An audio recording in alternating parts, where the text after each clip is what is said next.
Hello, welcome back to Financial Coaching Kingdom Inn. Today we're kicking off a super foundational series, and I owe a thank you to two guys, Esteban and Steve, who recently reached out. They reminded me that a lot of us never got a basic training in personal finance, so this one's for them and for you.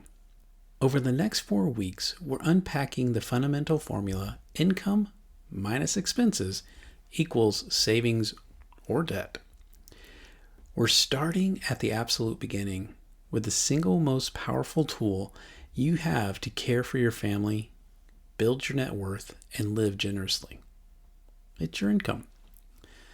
You know, the Bible is clear. God is our ultimate provider, and when we manage the provision He gives us, whether it's a salary, business profit, or investments, we glorify Him. We're going to talk about that great reminder from Colossians 3:23 through 24. Whatever you do, do your work heartily as to the Lord rather than for men. In this episode, we're cutting through the confusion, gross versus net.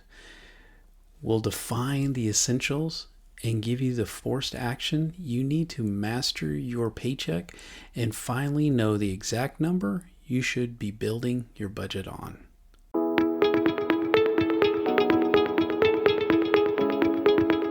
Welcome to Financial Coaching Kingdom Inn, the podcast that helps you align your money with your purpose. I'm your host, John. We've all felt the weight of financial stress, the sleepless nights, the silent disagreements with our spouse, the feeling that we've just not in control. But what if there's a better way? What if managing your money was less about math and more about peace of mind? On this podcast, we'll explore a different kind of financial freedom. It's not just about what you earn or what you owe. It's about the emotional clarity that comes from being on the same page with your spouse, the spiritual strength you gain from worshiping God with your finances, and the deep satisfaction of knowing you're building a lasting legacy for your family. Every week, we'll cut through the noise to bring you simple, powerful truths that will help you move from financial chaos to confidence. If you're ready to find clarity, grow in unity, and live with purpose, you're in the right place. Let's get started.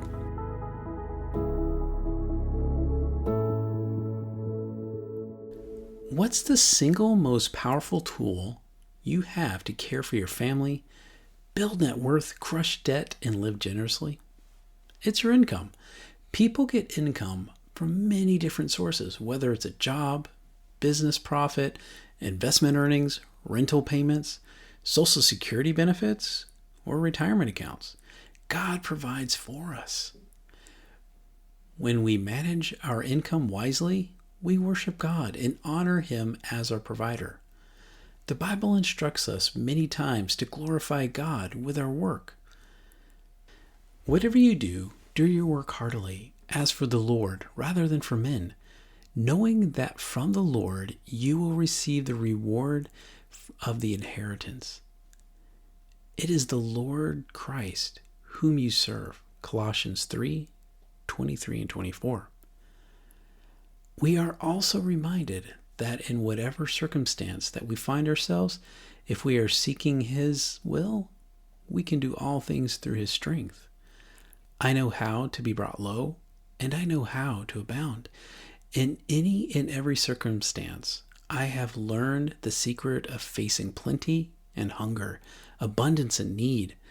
I can do all things through Him who strengthens me. Philippians 4:12 through 13. It's impossible to budget if you don't know the exact amount you have to work with. Remember when you got your first job? You were looking forward to that first paycheck. You knew that you were making $10 an hour and you were working 20 hours, so you were going to get $200. Already spent that money in your mind. Your gross income is the total amount of money you earn before any taxes, deductions, or benefits are taken out. This is the amount listed on the offer of employment. This is the number that many of us want to negotiate and get to the highest amount among all of our friends. But when you receive that first paycheck, you didn't get $200. The first thought is, who is FICA? And who said they could have my money? You go talk to your parents or trusted adults, and then they say, welcome to the real world. The amount of money that actually lands in your bank account, that take-home pay, after all the deductions, you must only use your net income when creating your budget. Your budget must be built on the money that you can physically spend, save, or pay debt with. But where does the money go? Where are those deductions? Understanding why your gross pay shrinks is essential for planning. Some of them are taxes. Those are required. Federal, state, and local income taxes. This is a non-negotiable part of living.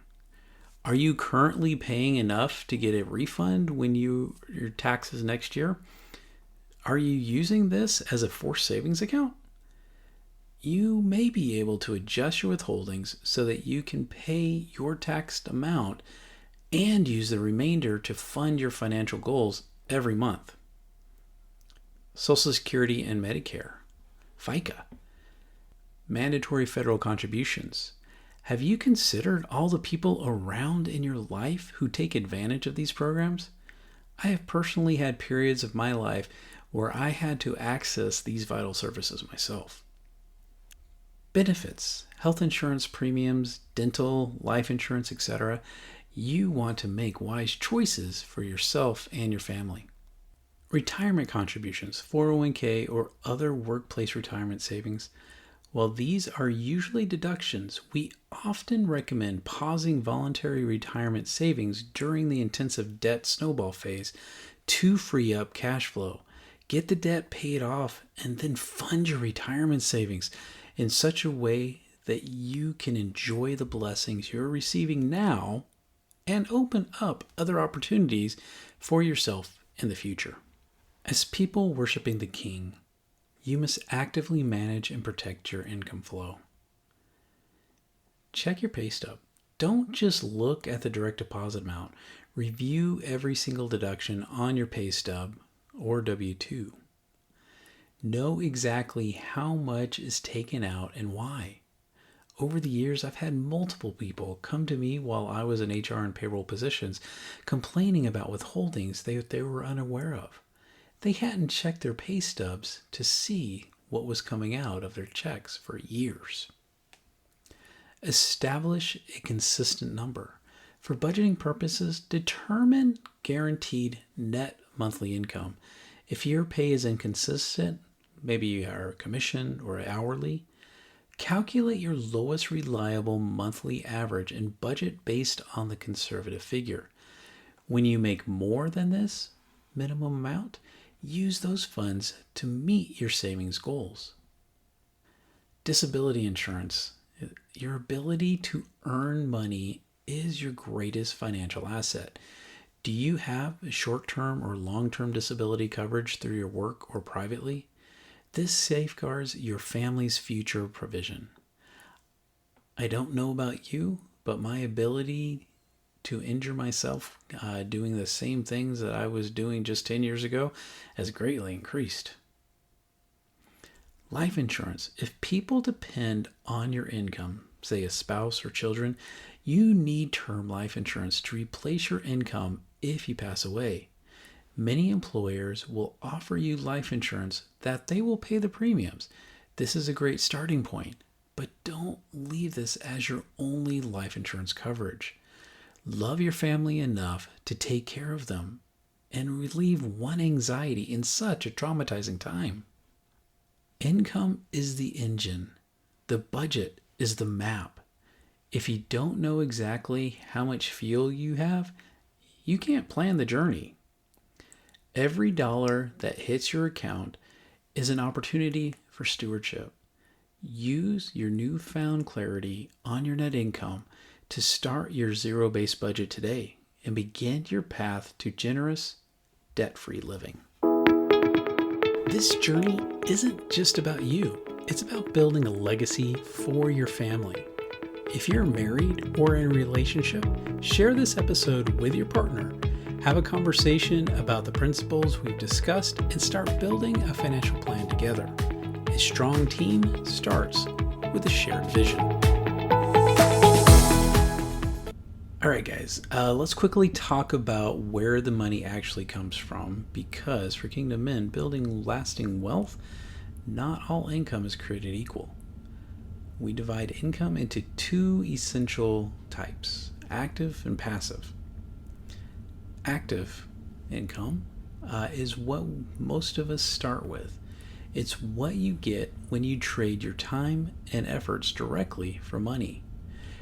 Think of your typical salary, your hourly wage, or the profit from a consulting project you completed. It's great, but it has a ceiling, right? If you stop working, the income stops flowing. As men, we honor God with this work, absolutely. As Colossians 3:23-24 reminds us, we do it heartily. But relying solely on active income means your ability to earn it is limited by the 24 hours in a day. It requires your constant participation. Now, for the game changer, the passive income, this is money generated from assets you own, things you set up once that continue to pay you with little or no ongoing effort. This is the money that continues to work for you. Examples include rental income from property, dividends from stocks, royalties from a book, or profit from an automated online business. Now, don't get me wrong, creating passive income usually requires a big, active upfront effort. You have to buy the rental house, or write the book, or fund the investment. But once the system is established, it keeps producing. Why does this matter for a financial steward? Because the goal of biblical wealth building is not just to get rich. It's to build margin and freedom to better serve God.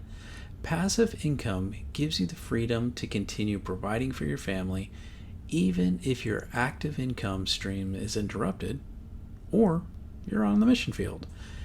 It also gives you greater capacity for generous giving. It's a key step in moving beyond just making a living to truly building a legacy. So as you start saving and investing, remember to look for ways to transition from effort, from being purely active, to generating more and more passive income. Thank you for being here with me today. Your support means so much. If you have thoughts on this topic, I'd love to hear them. Leave a comment or a review wherever you listen to podcasts. Don't forget to hit the subscribe button so you never miss an episode. And if you know a friend, a family member, or a coworker who needs to hear this, send it their way.